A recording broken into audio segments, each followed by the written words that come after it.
सनातन धर्म में एक बहुत गहरी परंपरा कही गई है कि जब भी आप देवी देवताओं की कोई कथा सुने, पढ़ें या देखें, तो उसे अधूरा कभी ना छोड़ें, क्योंकि अधूरी कथा का अर्थ होता है अधूरी श्रद्धा।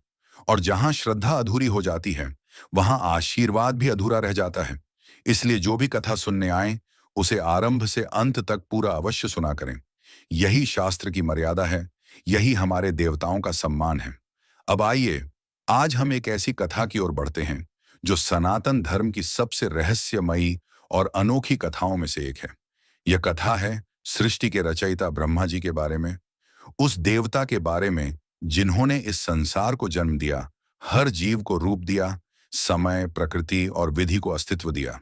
लेकिन आश्चर्य की बात यह है कि जिनके कारण हम और यह दुनिया अस्तित्व में हैं, उनके ही मंदिर सबसे कम हैं। पूरी दुनिया में जहां देवताओं के हजारों मंदिर हैं, वहीं ब्रह्मा जी के मंदिर गिने चुने हैं। आखिर ऐसा क्यों है? कहानी शुरू होती है उस समय से, जब पृथ्वी पर धर्म को स्थिर करने के लिए ब्रह्मा जी ने एक महान यज्ञ करने का निश्चय किया। उन्होंने सोचा कि इस यज्ञ से न केवल धरती के प्राणी लाभान्वित होंगे, बल्कि देवताओं और ऋषियों के लिए भी महान पुण्य का अवसर उत्पन्न होगा। स्थान चुना गया, पवित्र पुष्कर धाम।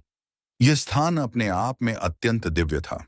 प्रकृति शांत थी, वातावरण पवित्र और आकाश जैसे इस यज्ञ की प्रतीक्षा में झुका हुआ था। यज्ञ का दिन नजदीक आ चुका था। वेदी सज चुकी थी, अग्नि प्रज्वलित होने के लिए तैयार थी। चारों ओर से आर्षि मुनि देवगण सब पहुंच चुके थे। हर कोई उस शुभ क्षण के इंतजार में था जब ब्रह्मा जी स्वयं अग्नि के समक्ष बैठकर यज्ञ शुरू करेंगे। लेकिन एक समस्या सामने थी। यज्ञ में ब्रह्मा जी की पत्नी सावित्री का उपस्थित होना अनिवार्य था। बिना उनके यज्ञ शुरू नहीं किया जा सकता था। लेकिन सावित्री जी किसी कारणवश समय पर वहां नहीं पहुंच पा रही थी। मुहूर्त निकल रहा था और देवताओं ने विनती की, भगवान, यदि मुहूर्त चला गया तो यज्ञ अधूरा रह जाएगा, कुछ उपाय कीजिए। ब्रह्मा जी चिंतन में डूब गए। एक ओर धर्म का नियम था, दूसरी ओर समय की बाध्यता। तभी उन्होंने एक निर्णय लिया, एक ऐसा निर्णय जिसने आगे आने वाले युगों की परंपरा बदल दी। पुष्कर क्षेत्र में उपस्थित एक गौ से उत्पन्न दिव्य स्त्री गायत्री को उन्होंने यज्ञ में अपनी पत्नी के स्थान पर बैठा दिया, ताकि मुहूर्त के अनुसार यज्ञ प्रारंभ किया जा सके। यज्ञ शुरू हुआ, मंत्र गूंजने लगे, अग्नि की ज्वालाएं तेज हो उठीं और पूरा वातावरण दिव्यता से भर गया। लेकिन तभी नियति ने करवट ली। सावित्री जी वहां पहुंच गईं। उनकी नजरों के सामने जो दृश्य आया, उसने उनके हृदय को तोड़ दिया। उनके स्थान पर किसी और को बैठा दिया गया था।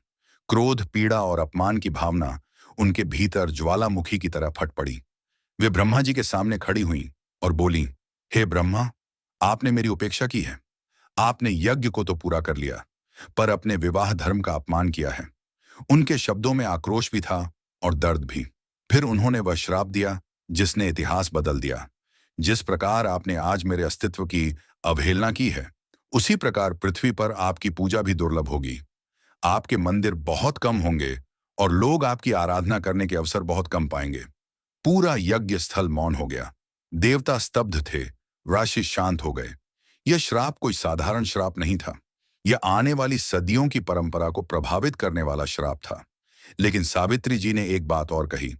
उन्होंने कहा कि जिस स्थल पर यज्ञ हुआ है, यानी पुष्कर, वह स्थान सदैव ब्रह्मा जी का मुख्य धाम रहेगा।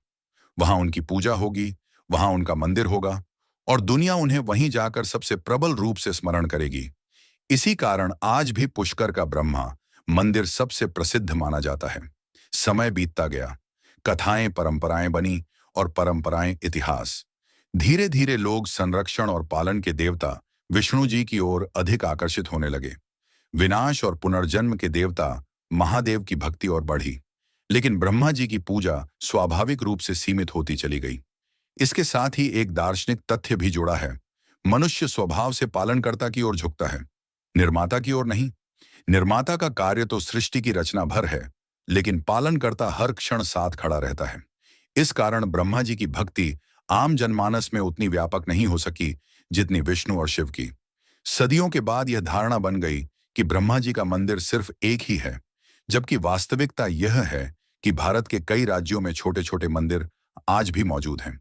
लेकिन जो प्रसिद्ध, जो महिमा और जो विश्वास पुष्कर को मिला वह किसी और स्थान को नहीं मिला।